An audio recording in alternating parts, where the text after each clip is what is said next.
Hello everyone, welcome to the Daily News Decoded initiative of nextias. This is Varun. Today we will discuss 5 important articles of 2 newspapers. First article is regarding rooftop solar energy. Second article is regarding free trade agreements, that is free trade agreements and its myth. Beside it, we will discuss 3 more articles which we called as explain for prelims. First article is regarding credit guarantee scheme. Second article is regarding nuclear fusion and third article is regarding critical mineral mission. Now let us discuss our first mains article which is come in the newspaper The Hindu. The article's headline is Rooftop Solar Installation Scheme reaches 8.5% of 1 crore house targets. So what is the relevance of this article? Let us first understand. The relevance of this article is in our GS1 paper and GS3 paper. In GS1 paper the topic is general issues on environment, ecology and climate change, sustainable development. In GS3 paper, it is energy, environmental pollution and conservation. Now, what is the backdrop of this article? Let us understand that why this article has come into the newspaper. So, what has happened 1 year back, Prime Minister has launched a scheme known as PM Surya Ghar Muft Bijli Yojana. It was launched to provide access to solar rooftop for all household or about at least 1 crore household target was given at that point of time. But the article shows that only 8.5%, that is only 8.5 lakh household has been targeted till now. So there is underachievement of target. So in this backdrop, we will discuss two things. What is solar energy and what is rooftop solar scheme and what are various challenges, what steps government already has taken. First, let us discuss some of the PYQs which has been asked by UPSC in this context. First PYQ came into mains examination of 2018. Access to affordable, reliable, sustainable and modern energy is the sine qua non to achieve sustainable goals. Comment on the progress made in India in this regard.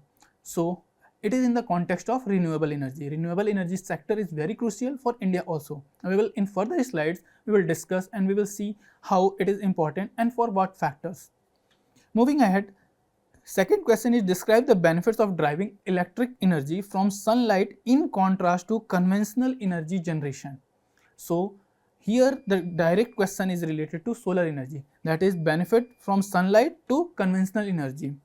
What are the initiatives offered by our government for this purpose? This question came in mains 2020. Another question came in mains 2022. It was in mains 2022. The question is, do you think India will meet 50% of its energy needs from renewable energy by 2030? Justify your answer. How will the shift of subsidies from fossil fuels to renewables help achieve the above objective? Explain.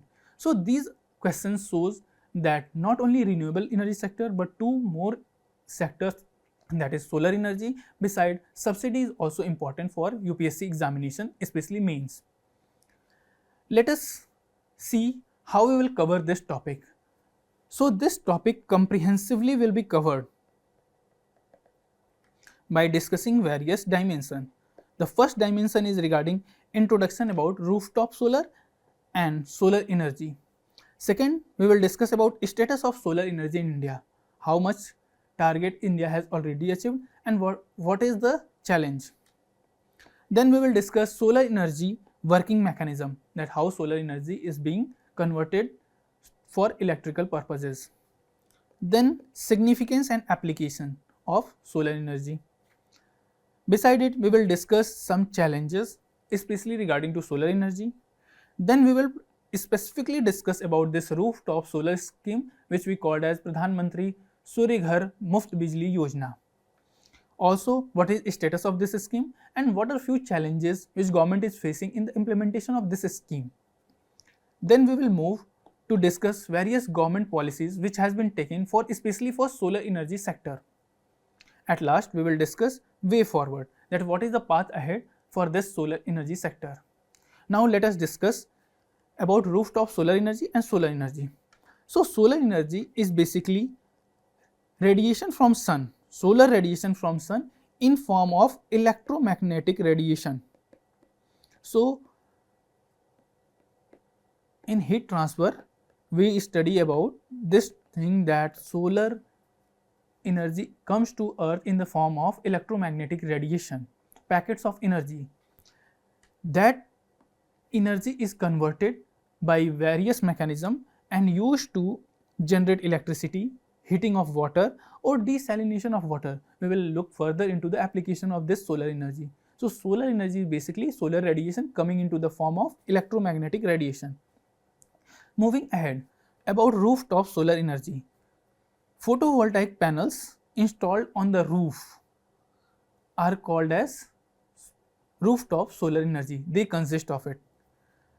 The complete rooftop solar energy or rooftop solar mechanism consists of first solar modules, then solar inverters, other electrical equipments like meters, cables.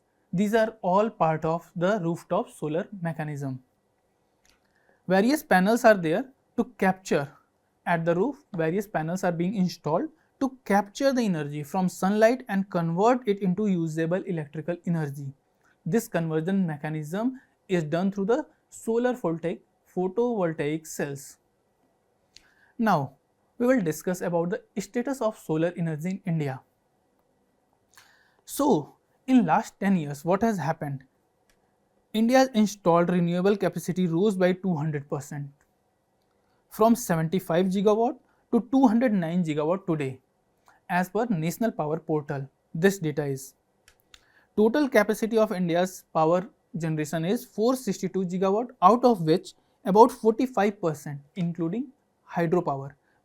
Many times what happens, hydropower is excluded, but including large hydropower, 45% of the energy is being produced through renewable sector. Through non-renewable, it is 253 gigawatt. Now let us through a pie chart discuss what is the portion of pie which is being filled by various renewable energy. So thermal is around 52%. This pie chart is from the National Power Portal. Solar power is about 21.5%. We can see that is 97 gigawatt around. Then biopower is around 2.45%. Small hydropower is 1.10%. Wind power is 48 gigawatt, that is 10.41%. Then nuclear power, it is only 1.77%, around 8.1 gigawatt. Large hydropower is 10.15%, that is around 46 gigawatt. So this is the breakup of India's various sources of energy production. Moving ahead, we will discuss about solar energy and its various working mechanism, that how solar energy is being produced. So first important thing is sun radiates energy. Already we have seen in the form of solar radiation, and this solar radiation in the form of energy packets comes on the ground where our solar panels are there, that is solar photovoltaic cells are there. Then there are various other technologies are being used. Some are directly converting solar energy into electric energy, and other are being used like concentrated solar power technology is being used to heating of water or spaces. In this two mechanism, in concentrated solar power, either mirror will be used or lens will be used. There is some advantage in this because of increase in efficiency of capture, but it requires more investment, and also it is difficult for decentralized installation of solar energy. Now let us move ahead and discuss the significance of solar energy, that is what is the importance of solar energy for India. First, it is inexhaustible source, the supply is unlimited. Second, it is environmental friendly. So we have seen that various reports like Swiss Air IQ says that India is third most polluted country in its report. That's why it is much more required for India to achieve more solar energy targets. Then there are various international obligations for India, as India is member, and also it is human and moral responsibility of a country to provide a good pollution free environment. So various organizations in which India or various international obligations like Paris Agreement is there, which was signed in COP 21.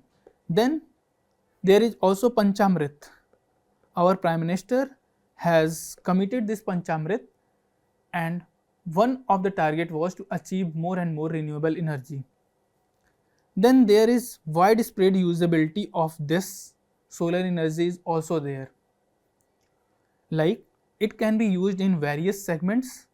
It can be used for automobiles, cars, EVs. Beside it, it can also be used for household purposes. Then it can also be used for our heating, space heating, especially water heating in winter times. Then some other benefits are it is cost effective form of power generation. Why we are saying the cost effective? Earlier in 2010 the tariff rate was for solar energy produced, tariff for electricity was 10.95 rupees per unit. Now it has been reduced to 2.15 rupee per unit. So we can see the drastic reduction. This is a advantage of this solar energy. Beside it, there are various benefits regarding easy installation. Now if it is in decentralized format, or we don't need to create big power plants which required long gestation period, so it is easier to install also. Heavy machines are also not required. Then moving ahead, we have to discuss the social impact.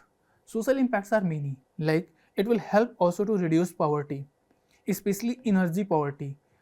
In our country, there is a significant population which does not have access to good quality electricity. Then this will also impact on quality of life. From time to time, various organizations publish various reports regarding quality of life that will also be considered. Beside it, various segments of society can use their vacant land like farmers to produce this electricity or generate through solar panels and can earn some money also. So it will also help to earn some amount of money. Beside it, it will also provide some skilling, so employment opportunities will also generate. Agriculture sector will also get a lot of benefit, particularly due to this, like already irrigation sector is getting benefit due to various solarization of water pump. Now moving ahead, we will look into various applications of this, in which areas it can be used. So it can be used for power generation, it can be used for water heating, especially in winter times. It can use for pumping for domestic purpose also, beside irrigation in agriculture. So right now in rural areas, people are using this solar panels to charge their batteries, and through that they are also running various jet pumps.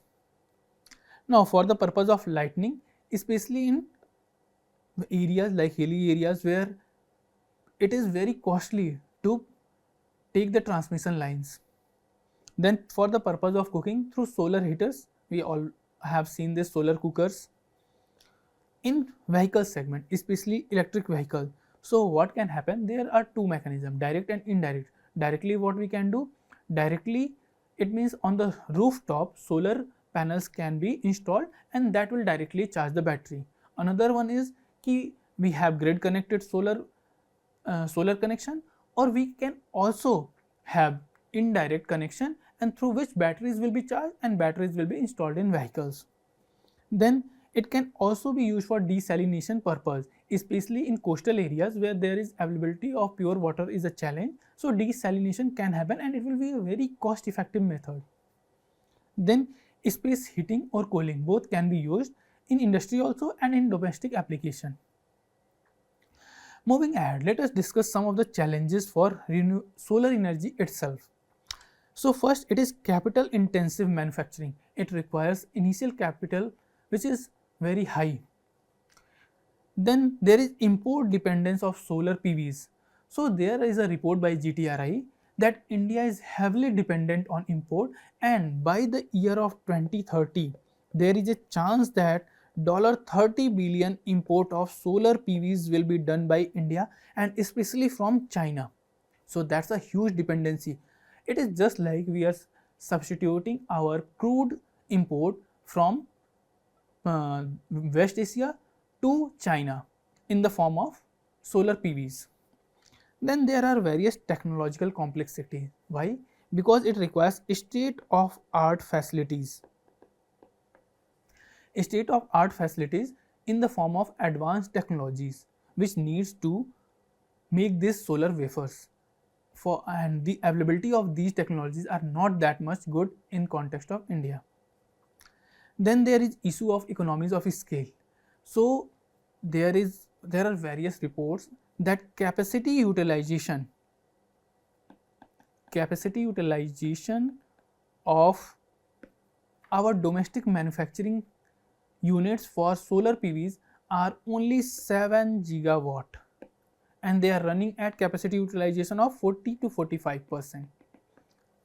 So that is also the issues of economies of scale. We are mostly dealing with a small scale.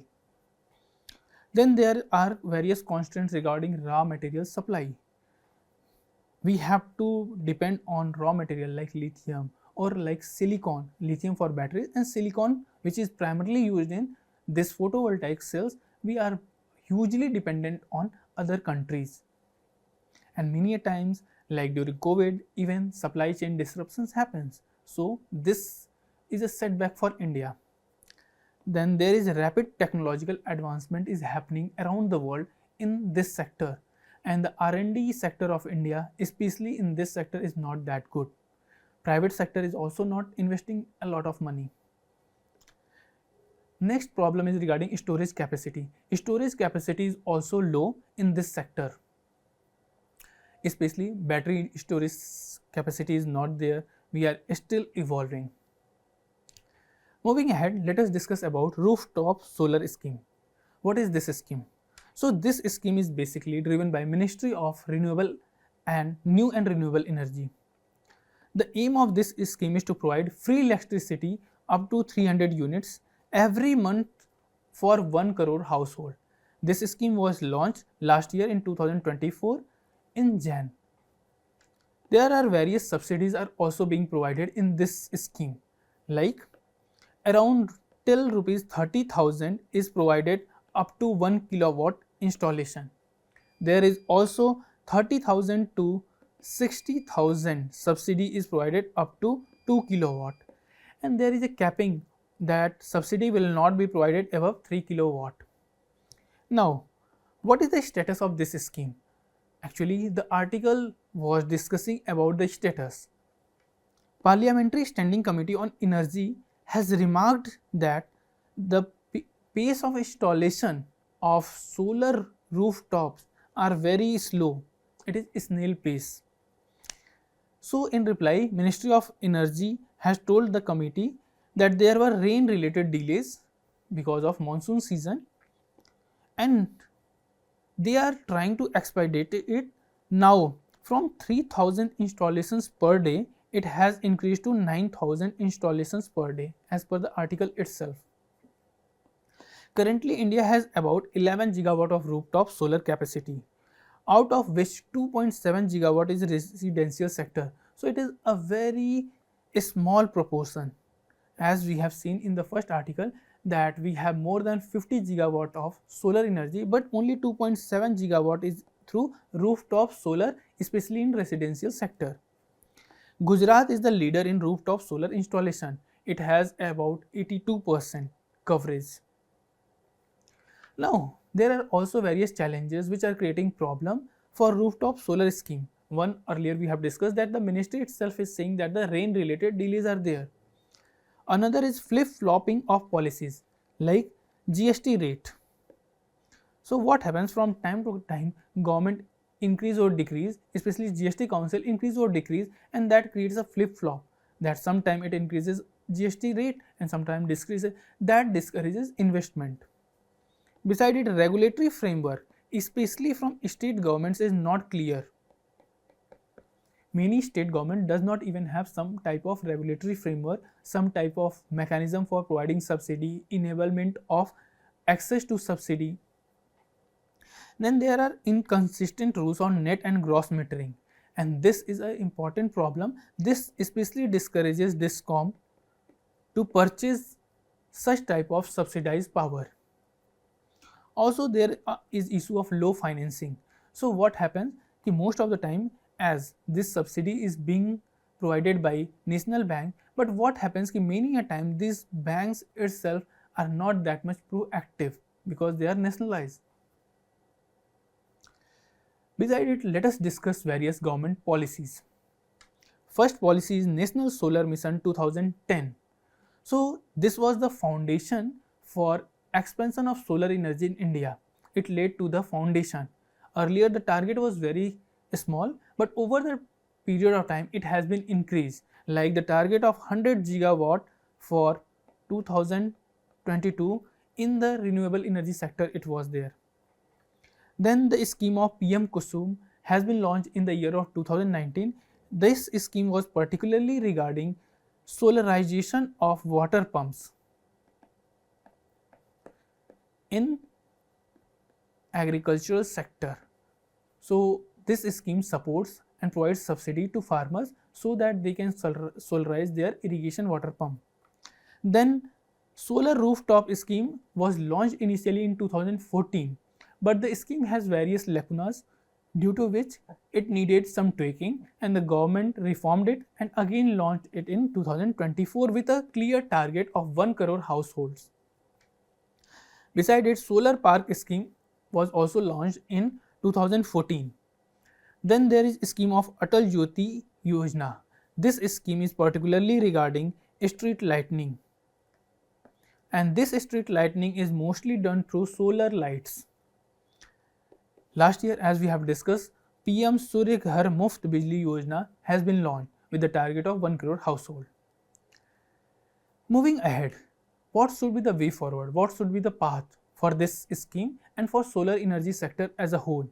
So first thing is reduction in cost of solar panels by promoting domestic manufacturing.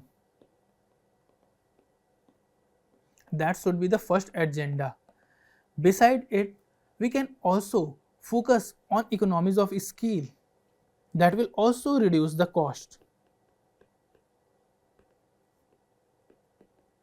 Okay. Then focusing on skilled workforce development. Still, India does not have that much substantial amount of skilled workforce, especially in renewable sector, for installation, for maintenance purpose. Beside it, for design of solar wafers, all these requires specialized skills. So we also have to focus this. Then use of smart grid technology. Smart grid technology will play a very important role regarding metering. So whenever a person is being a producer of solar energy, by installment of their solar rooftop, they can get the benefit, they can earn some money. That will encourage a lot of decentralized households. There is also need of the time to focus on R&D and innovation in this sector, because we are already hugely dependent on import of crude oil, which is also causing a lot of pollution. Our cities are polluted, so we need to focus on this sector also. That is the way forward. Last, let us discuss a practice question. Our humble request to all of our viewers that you should practice this question, write the answer and post in our comment section. Your peers will review it. So the question is, analyze the role of rooftop solar energy in promoting energy independence in India. That how rooftop solar energy will help India to achieve independence. What are advantages and challenges associated with solar energy adoption in the country? This is a 15-marker question. Now what will be the approach for this? So in introduction, we can mention about the PM Surya Ghar Muft Bijli Yojana and its target. Then in body, in first part, we can mention the role of rooftop solar energy for energy independence. And then in second part, we can mention about the advantages of solar energy And in third part, various challenges associated. Now, as it is a 15 marker question, we have an obligation to provide a way forward. And then in conclusion, we can end with a punchline because punchline are mostly impactful. So we can use a punchline including the word Panchamrit, that India should focus on achieving Panchamrit so that India become carbon neutral and environment friendly. Thank you. Now let us discuss second article which has come into the Indian Express. The article is about busting free trade myths. Now, this article has come in the backdrop of anticipation of some new trade policies in the union budget. The article talks about that various protectionist measures has been implemented across the world and free trade is a victim. So the article says that free trade is more helping countries to get more developed, rather the myth that it is helping India or it is causing impact on India in the form of trade deficit. The relevance of the article is in GS3 paper, Indian economy and issues relating to planning, mobilization of resources, growth, development and employment. So this article is very important from the perspective of mains examination because a lot of already FTAs has been negotiated in last few years and also various ongoing negotiations are happening. So let us see. There is a PYQ question which has came in the year 2013. So since long time UPSC has not asked, so there will be a tendency that a question regarding FTA can come. So the question was, discuss the impact of FDI entry into multi-trade retail sector on supply chain management in commodity trade pattern of the economy. So we have to discuss this question. Now let us see what is free trade agreement. Free trade agreement is basically an arrangement between two or more countries or trading blocks. The purpose is to reduce or eliminate custom, tariffs and non-tariff barriers on substantial trade between them. So what the purpose? The purpose is that if there are two countries, country A and country B, they are dealing in and exchanging some goods. So the purpose is to reduce trade and non-trade barriers so that easy access of goods or exchange of goods between two countries happen. It focuses in both goods also and also services. Okay.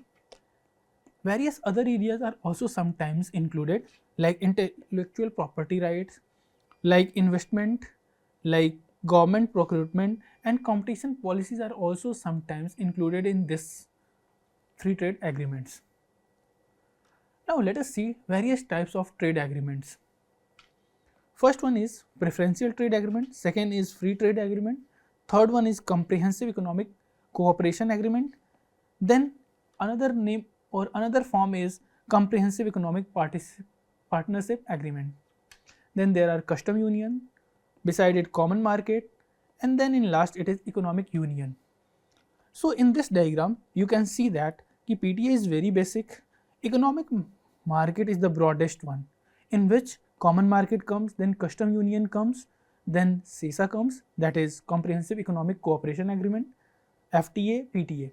Now let us understand the nuances of all of this. So PTA is basically about it maintains a positive list. Positive list means few items are being selected by both countries on which they will reduce the tariff.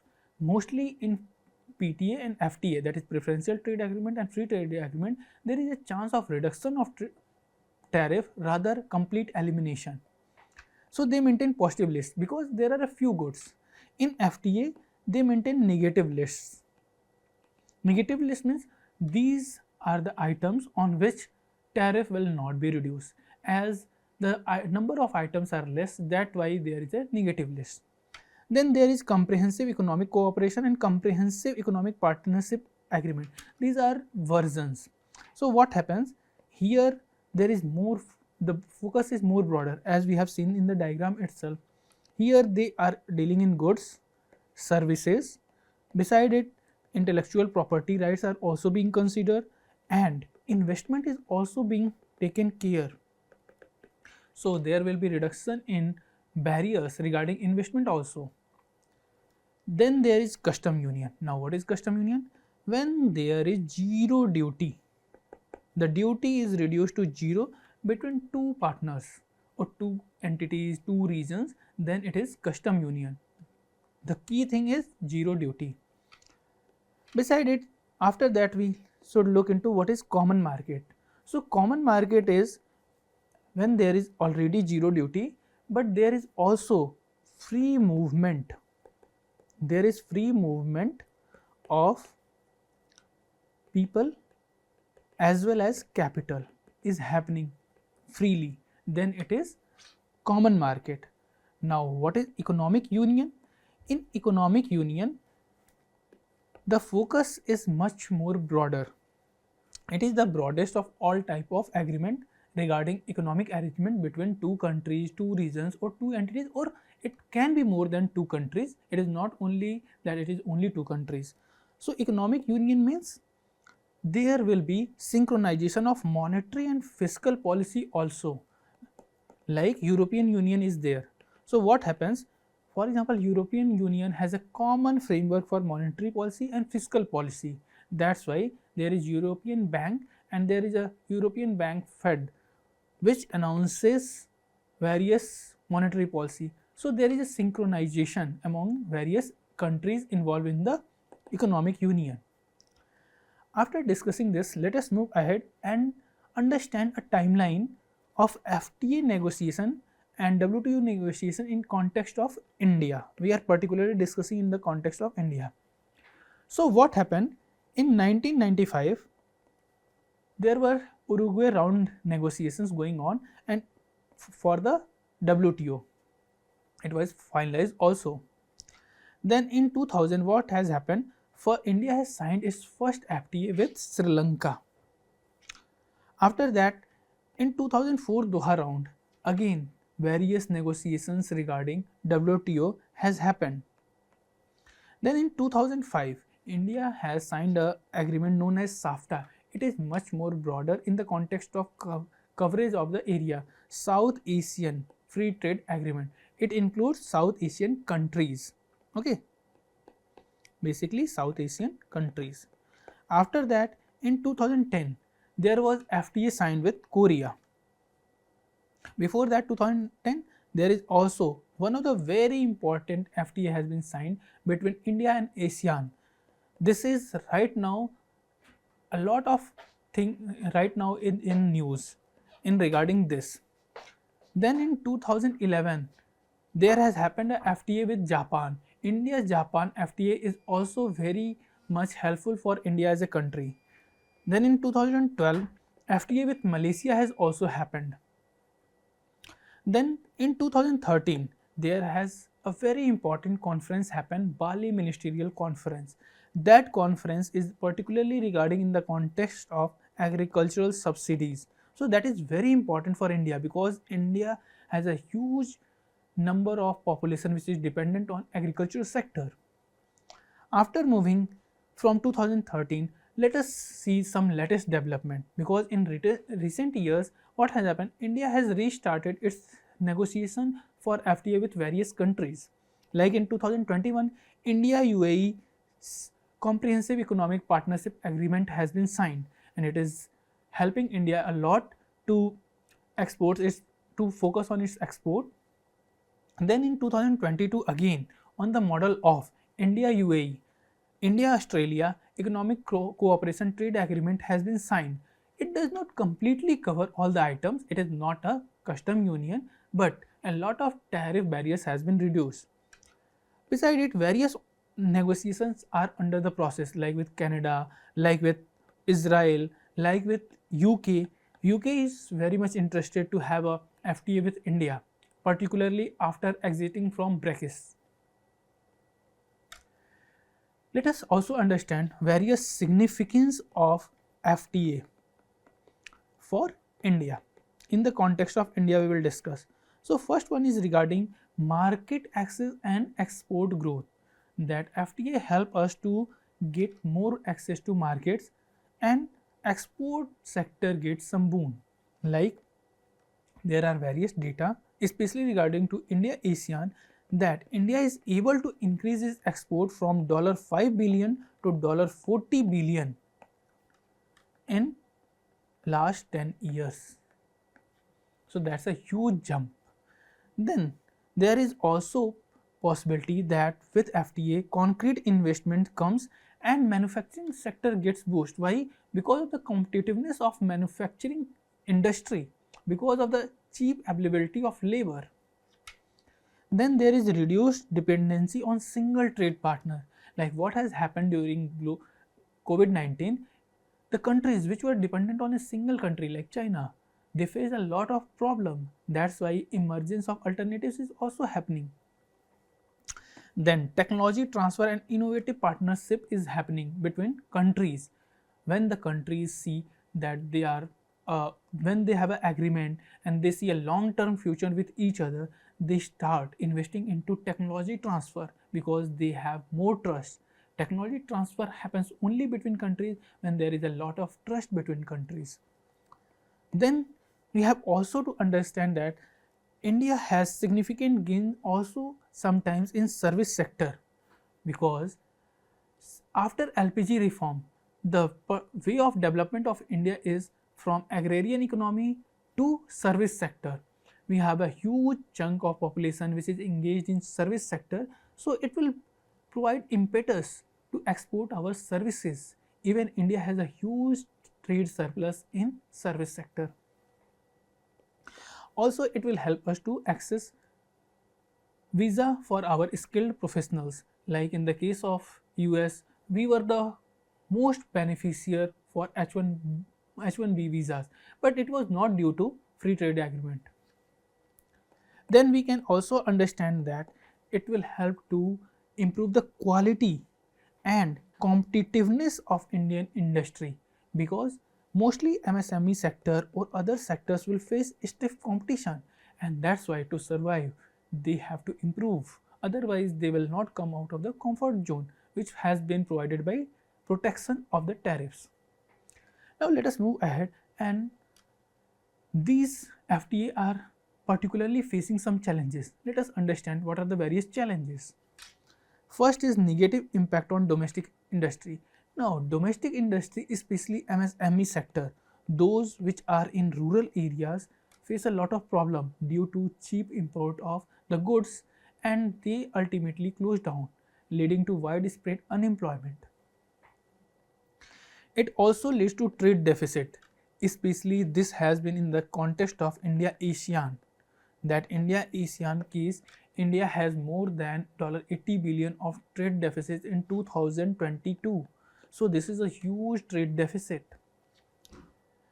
Then there are also issues of quality concerns of Indian products, that Indian products are not up to mark, they have some quality issues, especially phytosanitary conditions. This issue is coming up. Then sector specific concerns are also there. There are some sectors which are very sensitive to these FTAs, like agricultural sector is there and textile sector. So Indian farmers are very sensitive. That's why we were not able to sign RCEP, Regional Comprehensive Economic Partnership. There are also challenges in implementing rules of origin. So rules of origin help us to segregate goods which are coming from our partner countries which we have FTA, and those countries which are not FTA countries. So what happens, these rules of origin are being flouted, like China has joined RCEP, that is Regional Comprehensive Economic Partnership, and ASEAN is also member. Now the goods which are originating from China is being diverted to India through ASEAN route. So that's also a challenge. Unequal bargaining power of India with other countries, especially US, UK, European Union. We have been trying to negotiate our FTA with European Union since long. It has been around 15 years, but we are not able to successfully do the deal. So that is creating a lot of problem. So if there are problem, there should be a way forward. Now government already has taken some steps. Let us discuss some of the steps, try to understand what government has already done. One of the step, very important step, is free trade policy, which has come into 2023. So this free trade policy is also helping India to get some foothold in the negotiation or in the arena of free trade agreements. It provides incentive to remission for exports, especially for exports. Then there is export promotion through collaboration also. Collaboration with various industries, collaboration with in the regional centers, like one town, one product excellence centers are there, town excellence centers are being formed. So these also helps to promote goods. Then there is focus on ease of doing business, ease of doing business in a holistic manner, like provision of single window clearance, like easy availability and accessibility of land. So these are also being done. Various initiatives, that what we have discussed about single window clearance, has also been done. Then also focus on various emerging areas, like our, we can say, plastic industry is there, food processing industry is there. India is also focusing on food processing industry.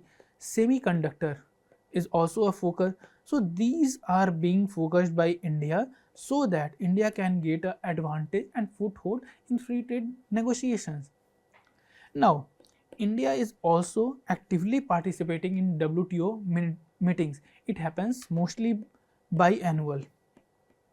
So these are ministerial meetings in which a lot of negotiations for rules and regulations has been proposed. They are being discussed and then sometimes some finalized. So India is proactively participating so that India should not be rule taker, rather rule maker. Beside that, there are also, government is trying to provide various uniform platform for India's MSME, like Bharat Mart Pro. So these platform will help Indian MSME sector to sell their markets, to brand their markets. After that, we will discuss what is the way forward, what is the path ahead for this free trade negotiations or free trade agreements. So India should engage more in trade negotiations with countries like UK, USA, European Union. These are especially important because India has a natural advantage of skill, cheap labor. So our product will be much more competitive, and also there will happen if the trust develops, transfer of technology, which is the need of our. And beside it, we can also see that India is negotiating in silos with this country in various sectors, like in semiconductor sector with US, and also with European Union, especially in green areas. So this will benefit, there will be a holistic coverage.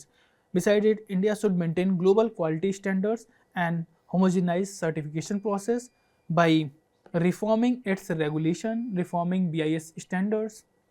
Simplification of custom procedures should be focused, and improvement of infrastructure at airports, at seaports, that will help easy access of good and also reduce time, turnaround time of ships. Then there should be sector specific support. Those sectors which are sensitive, like textile sector, like agriculture sector, that can be provided a lot of support. Then India should focus on a holistic domestic reforms, especially in the areas of land, labor, and credit availability. In this manner, India can move forward to have a good FTAs with country and expand its basket of exports. Let us try to have a practice question. So the question is, in the reference of recent negotiations going on with respect to India's free trade agreement, highlight the major challenges and opportunities for the Indian economy. So this question's approach would be like that. First, write an introduction by mentioning various ongoing negotiations, like with UK, that is Britain, or European Union. Discuss this in the introduction itself. Then in body part, highlight major challenges. In part 1, major challenges which has been happening, you can write, even we have discussed in the slide itself and this video. Then what are the various opportunities for India, It means significance. You can write the significance which we have discussed and then write a way forward, because this is a 15 marker question, so you should write always a way forward. In way forward you can discuss about the new free trade policy of 2023 also. So this is our request. You should try to practice this question and write this question. Thank you everyone. Now we will discuss first article for prelims, that is of explained section. The article is regarding nuclear fusion. So the article says promise of nuclear fusion. This article has come into Indian Express explained section. So this article is in the backdrop of China's East fusion reactor has set a new record by maintaining plasma confinement for over 1000 seconds, that is about 17 minutes. This is a very huge time for maintaining plasma confinement. In this backdrop, this article has come and it has talked that how this is a significant step for achieving fusion through nuclear fusion and energy security. What is the relevance of this topic? The relevance of this topic for prelims purpose is in science and technology. UPSC is always asking such type of questions. Now let us discuss about nuclear fusion. So nuclear fusion combine to form a heavier nucleus, where light nuclei combines to form a heavier nuclei. Like in our case, we can see in the diagram that deuterium and tritium, these are isotopes of hydrogen. Isotopes of hydrogen, that is two light nuclei has been combined and then they produce a heavier nuclei, that is helium, plus very huge and significant amount of energy. It powers suns and stars. This type of nuclear fusion is present in nature but not on earth, in sun and stars. It is the source of energy for any sun or any star. What are the various fuels? Already we have discussed hydrogen isotopes like deuterium and tritium. What is the advantage of this nuclear fusion? It provides clean energy, no harmful emission happens, that is it is completely green, and minimum radioactive waste. Radioactive waste or radiation is a significant threat of nuclear fission. Fission means combining of two nuclei. Here fission is happening, here there is fusion is happening. Fission means nuclei is being break. For example, uranium. So when nuclear fission of uranium happens, it breaks down into two smaller nuclei, whereas in fusion it combines. That is the difference. But there are some challenges still in nuclear fusion, like maintaining the necessary condition for sustained fusion on earth is difficult. Actually, till now this is the most significant step, but we have not been able to maintain the necessary conditions on which this nuclear fusion can sustain for longer duration. Right now 163 fusion reactors are under construction in various parts of the world, in various countries. Now let us also discuss about some extreme conditions which are required for fusion reaction. Fusion reaction does not happen in normal conditions, that's why it has not been till now we are able to achieve. As already we have discussed that it happens in sun, star. So fusion temperature hundreds of millions of degrees Celsius, it is much more than sun. Where matter exists in plasma state. In plasma state, this is a one form of matter where temperature is significantly very high. It is in millions. There is also issue of containment challenge, that there should be some strong magnetic field should be present, and maintaining such a type of magnetic field is not easier.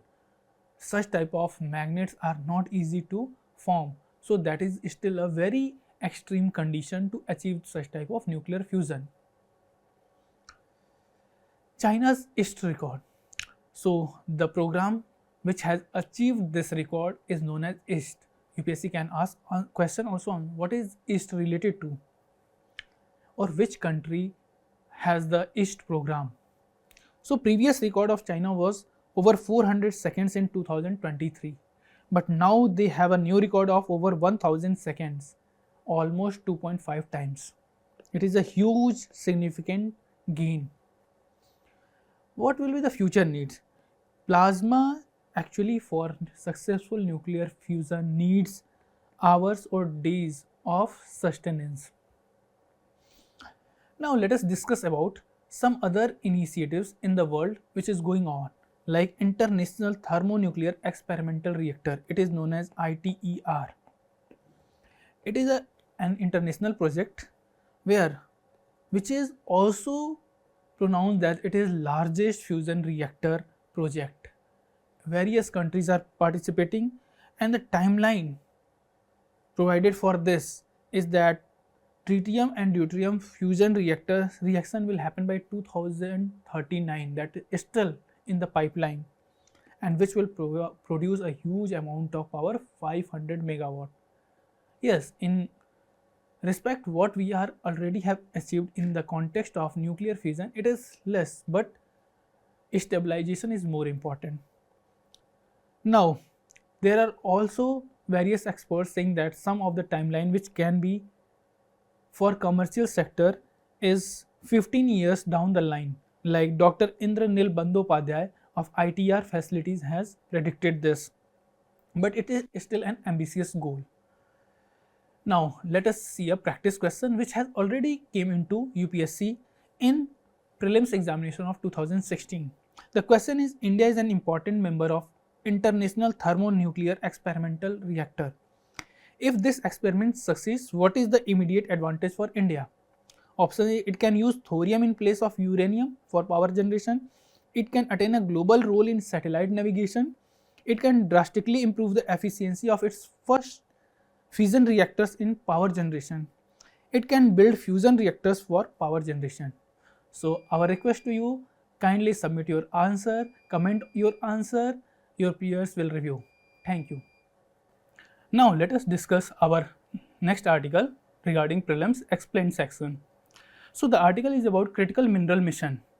Now this article has come in the backdrop of yesterday Union Cabinet has approved the launch of National Critical Mineral Mission with an expenditure of 16,300 crore. That is a very huge substantial amount. Now what is the relevance of this article? That this article can be asked in the prelims in the section of minerals and resources, like in geography also it is there, in environment also it is there. Earlier UPSC has asked also some questions.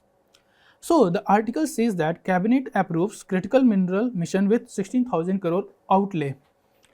Beside it, the article also mentions what are the various features and what is the aim and objective of this mineral mission. So let us discuss the vision and objective of National Critical Mineral Mission. First thing is self-reliance. This mission will help India to achieve the self-reliance in critical minerals to support high-tech and clean energy sector. Now, critical minerals right now is very important, as you can see in the diagram, this type in this form it exists. So it is very important for India to achieve these critical minerals because of its application. Its application is in various sector, from battery sector, because of e-vehicles are being so much importance for any country to have energy security and also to reduce pollution. Beside it, all of the electronics sector is dependent on this, including our semiconductor manufacturing. So that's why critical minerals are very important and they are becoming strategically important for any country. Then this will also help boost domestic exploration and mining. Now till now India is relying on other countries like China, some African countries, some Latin American countries to import critical minerals, but this mission will provide some funds which can be utilized for further exploration of domestically available areas. What are its various key features? Let us see.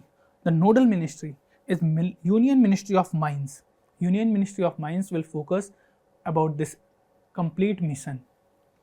There will be comprehensive value chain coverage. It will cover from the starting till the processing, finishing, and till the mineral comes into the final finished form. All is taken care through this mission.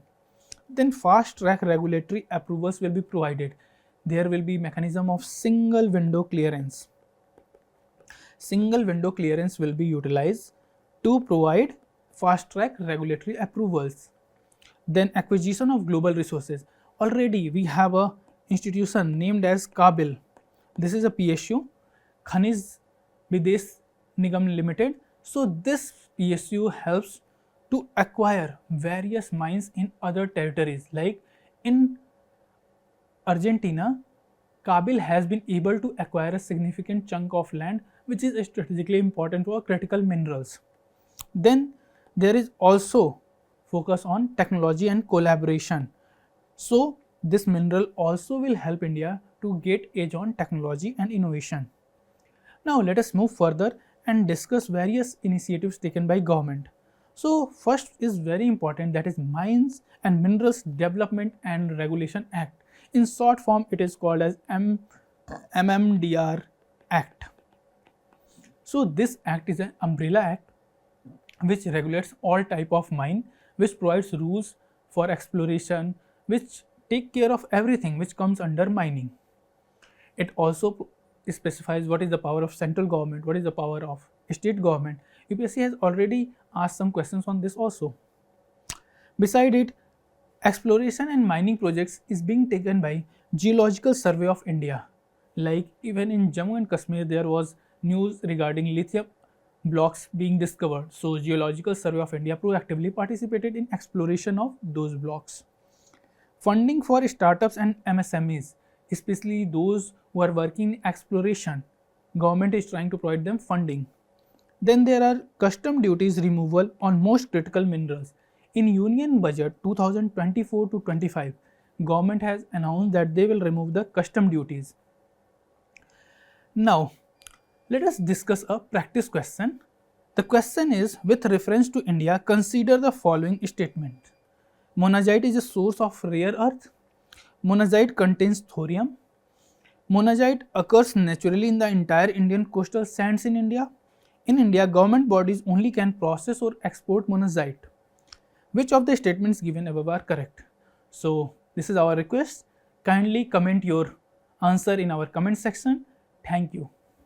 Article is regarding credit guarantee scheme for MSMEs. The backdrop of this article is a new credit guarantee scheme has been announced yesterday by the government because it was promised in Union Budget of FY25. Now, this article says that government launches credit guarantee scheme for MSMEs announced in FY25 budget. Also, this is just launched 2 days before the budget itself, and the main agenda of this is to provide credit guarantee for MSME sector. What is the relevance of this article? So for prelims examination, the relevance is in our section of economy. In economy, MSME sector is covered, and UPSC asks this. As this is a scheme, so what will be the questions which will be framed from UPSC particularly regarding features, which we will see in further slides. Now, the question is, what is MSME? MSME means micro, small, medium enterprises. So these are very dynamic enterprises of Indian economy. They provide a lot of employment. They also play an important role in manufacturing sector. Beside it, government has also put criteria for MSME sector. Like, there are two important criteria: investment and annual turnover. For micro enterprises, less than 1 crore is the criteria. For small enterprises, in regarding investment, 1 to 10 crores. Then for medium, it is 10 to 50 crores. On the basis of annual turnover, micro can be classified if it is less than 5 crore. If it is between 5 to 50 crores, it will be small enterprises, and if it is 50 to 250 crores, it will become medium enterprises. Now, already we have discussed there are some roles which are played by MSME sector. First is regarding lower capital cost. That is, this MSME sector operates under very low operating cost, low capital cost. They does not require huge amount of investment. Also, they play a very important role in industrialization of rural and backward areas. Then they are also helping to reduce regional imbalances, like various states are able to have this MSME sector, and that's why they provide various employment opportunities also. Then MSME sector contribution is around 30% of India's GDP. That is a huge amount of money. Also, it provides some employment opportunities of around 10 crore. Then let us discuss what is the scheme which has been announced. So the scheme is, in short form, we can say it as MCGS for MSME, that is Mutual Credit Guarantee Scheme for MSME sector. Some various aim has been also announced, that it will extend credit guarantee coverage to lending institutions, not directly to MSME sector itself. It will provide 60% guarantee coverage by NCGTC, that is National Credit Guarantee Trustee Company Limited, to member lending institutions. It will facilitate collateral free loans by banks and financial institutions to MSME. You should remember these things, otherwise what will happen? UPSC will tweak these features and they will ask the question. Moving ahead, we will discuss various salient features of the scheme itself. So first is regarding borrowers should be MSME with Udyam registration number. Second thing is loan amount shall not exceed rupees 100 crore, and that loan amount is regarding guaranteed. You should remember this word. Then project cost could be higher amount also. That project cost is not limited to 100 crore. It can be more than 100 crore. You can bring also your own capital. Beside it, minimum cost of around 75% should be invested on equipment and machinery.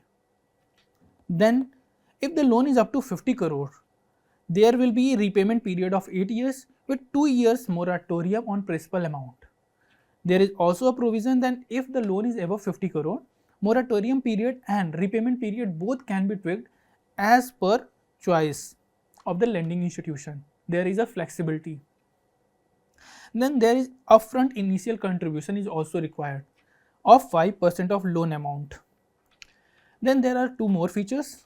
One is annual guarantee fee on loan, that is it shall be nil in first year when it will be sanctioned, and then during next 3 years it shall be 1.5%. After 3 years plus 1 year in which it was sanctioned, there will be 1% per annum of loan. It will be applicable to all loans which will be sanctioned during period of 4 years from the date of issue of operational guidelines. And also there is another provision that cumulative guarantee of rupees 7 lakh crore are issued when whichever is earlier. If 7 lakh crore is being issued for guarantee, the scheme will end. If it is 4 years, the scheme will end. That is, there is a sunset clause. That's a very good thing. What are the major impacts? This is not that much important for prelims, but still we have to understand that this will impact manufacturing sector, which comprises 17% of nation GDPs and over 2.7 crore workers. Also, Prime Minister has given a call for Make in India and Make for the World. This is the vision which has been provided. So this is a step towards that vision. And also it is giving a signal that India is ready to increase the share of manufacturing to 25% of GDP. This is the target, that we want to increase our manufacturing contribution and provide a lot of employment. So in conclusion, we can say that India is benefiting due to the realignment of global supply chain and emerging as an alternative. For that, there is a challenge that MSME sector face a lot of problem to purchase fixed costs. So this credit guarantee scheme will play a hand holding or provide crucial credit which is required to purchase these equipments. Beside it, it will also help to expand the manufacturing base of the country. Let us see a practice question on this. Which of the following statement is or correct regarding the mutual credit guarantee scheme for MSME sector? First is 100% guarantee for credit up to rupees 100 crore to member lending institutions.